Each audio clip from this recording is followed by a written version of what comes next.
ప్రభుత్వం ఇస్తున్న సంక్షేమ ఫలాలను సకాలంలో లబ్ధిదారులకు అందించకుండా బ్యాంకులు మొండి చేయి చూపుతున్నాయి.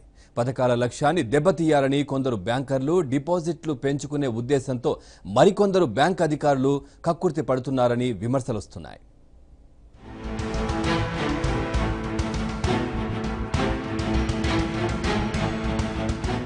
సంక్షేమ పథకాల లబ్ధిదారులకు కొందరు బ్యాంకులు చుక్కలు చూపిస్తున్నారు.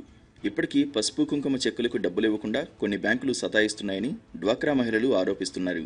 3 చెక్కులకు కలిపి ఒకేసారి నగదిస్తామని చెప్పిన బ్యాంకర్లు పోలింగ్ అయిన తర్వాత కూడా తిప్పుకుంటున్నారని వాపోతున్నారు. రాష్ట్రం ఆర్థిక ఇబ్బందుల్లో ఉన్నప్పటికీ ప్రభుత్వం 3వ విడత పసుపు కుంకుమ యువనేస్తం 4వ విడత రుణమాఫీ నిధులు విడుదల చేసింది. సీఎం చంద్రబాబు ఇచ్చిన హామీలను సకాలంలో అమలు చేయాలనే ఉద్దేశంతో ఏప్రిల్ 5లోపు జమ చేసినా వాటిని లబ్ధిదారులకు ఇవ్వడంలో బ్యాంకులు పూర్తిగా నిర్లక్ష్యం చేశాయి. అటు పంటలకు వచ్చిన వాతావరణ బీమా మొత్తాన్ని పంట రుణాలకు జమ వేసుకున్నాయి. అనంతపురం జిల్లాకు వాతావరణ బీమా కింద మార్చిలోనే సుమారు 550 కోట్ల రూపాయలు వచ్చాయి.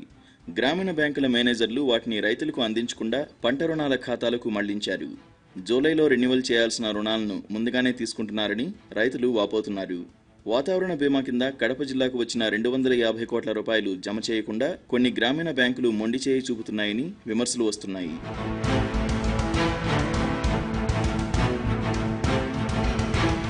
ప్రభుత్వానికి సహాయ నిరాకరణ ఉద్దేశంతోనే ఇద్దరు ఆర్ఎంలు కావాలని మహిళల చెక్కులకు డబ్బులు ఇవ్వకుండా ఇబ్బందులు పెడుతున్నారని ఆరోపణలు ఉన్నాయి. రాయలసీమలో 2 జిల్లాలకు చెందిన ఓ గ్రామీణ బ్యాంక్ ఆర్ఎంలు పనిగట్టుకుని ఈ పథకాన్ని నీరుగార్చే ప్రయత్నాలు ప్రారంభించినట్లు సమాచారం.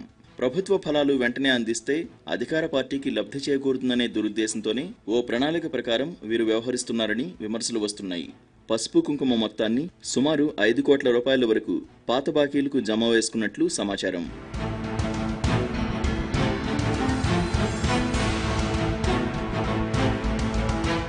అనంతపురం జిల్లాలో లబ్ధిదారులకు డబ్బులు ఇవ్వకుండా ఎన్పీఏ ఖాతాలకు జమ చేయడంతో అక్కడ మహిళా సంఘాలు ధర్నాలు నిర్వహించడంతో పాటు బ్యాంకులకు తాళాలు వేసి నిరసన తెలిపాయి.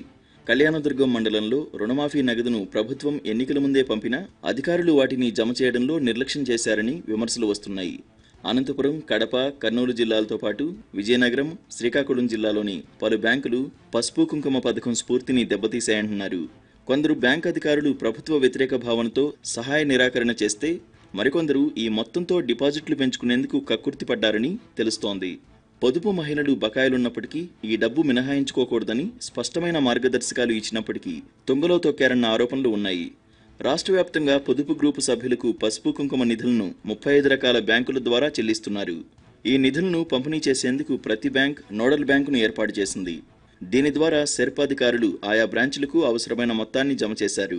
సెర్పాధికారులు నిరంతరం మానిటర్ చేస్తున్న పసుపు కుంకుమ ఫలాలు అన్ని జిల్లాల్లో సకాలంలో అందలేదని ఆరోపణలు వస్తున్నాయి.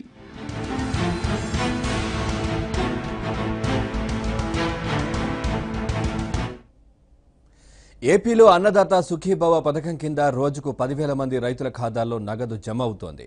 20 రోజుల్లో 2 లక్షల మందికి మొత్తం 1813 కోట్లు అందింది. అయితే ఆదాయ